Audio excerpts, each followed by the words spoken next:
Halo, saya Raihan Apreja Sebayang, peserta Latsar Batch 7 Angkatan 39 Kelompok 4 dari Dinas Sosial Kota Medan.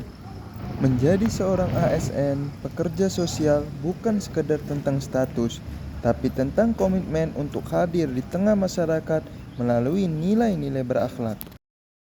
Yang pertama yaitu nilai berorientasi pada pelayanan, dengan cara memberikan pelayanan terbaik kepada pemerlu pelayanan kesejahteraan sosial di rumah perlindungan sosial dan menyambut PPKS dengan sikap yang santun dan langsung memenuhi kebutuhan dasar PPKS seperti permakanan dan kebersihan saat mereka tiba di rumah perlindungan sosial. Kami melakukan asesmen kebutuhan secara tepat di rumah perlindungan sosial dan saya juga memberikan penjelasan yang jelas dan ringkas kepada masyarakat dan PPKS terhadap hak-hak dan alur pelayanan di rumah perlindungan sosial. Dan saya juga melakukan evaluasi terhadap efektivitas pendampingan PPKS berdasarkan laporan perkembangan harian PPKS. Yang kedua, yaitu nilai akuntabel.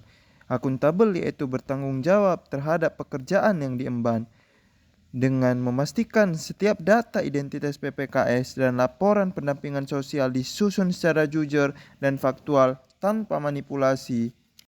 Kemudian menjaga dan menggunakan sarana prasarana kantor dengan efektif karena fasilitas negara adalah amanah untuk pelayanan. Terus menolak segala bentuk pemberian dari keluarga PPKS dan pihak lain yang bertujuan untuk mempercepat dan mempermudah suatu proses tertentu. Kemudian yang ketiga yaitu kompeten. Kompeten yaitu terus meningkatkan kemampuan diri. Sebagai Peksos, saya dituntut juga untuk mengurus verifikasi bantuan sosial dan izin operasional lembaga kesejahteraan sosial.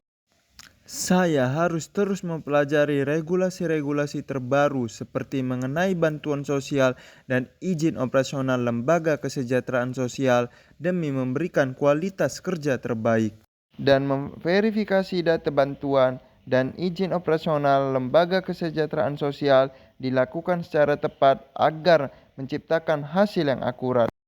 Kemudian membantu rekan kerja yang belum memahami prosedur.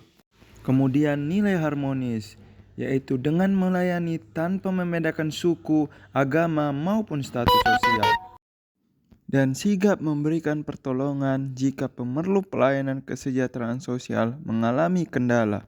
Dan saya juga harus membangun hubungan yang harmonis dengan rekan kerja, yaitu membangun lingkungan kerja yang kondusif, saling tolong-menolong dan menghargai setiap perbedaan diskusi dengan satu tujuan, kesejahteraan sosial. Kemudian nilai loyalitas, yaitu mengutamakan kepentingan bangsa di atas kepentingan pribadi dan golongan, dan menjaga kode etik profesi dan menjaga kerahasiaan dokumen para penerima manfaat.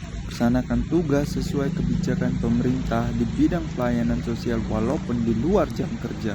Dedikasi ini ditujukan sepenuhnya untuk masa depan mereka dan nama baik instansi. Kemudian nilai adaptif, yaitu terus menyesuaikan diri dengan perubahan, dengan berinovasi menggunakan sistem digital dalam pendataan agar hasil yang lebih efisien, dan langsung berkoordinasi dan menghubungi pihak terkait jika ditemukan data yang tidak valid demi memastikan bantuan tepat sasaran. Kemudian nilai kolaboratif. Melalui nilai kolaboratif dengan melakukan partisipasi dengan stakeholder mulai dari Satpol PP, Kementerian Agama, dan pihak-pihak lain dalam menangani masalah-masalah sosial yang membutuhkan tangan-tangan yang saling bergandengan. Bagi ASN, mari kita menerapkan nilai-nilai berakhlak dalam setiap pelayanan. Mari kita wujudkan birokrasi yang berintegritas untuk Indonesia yang lebih maju.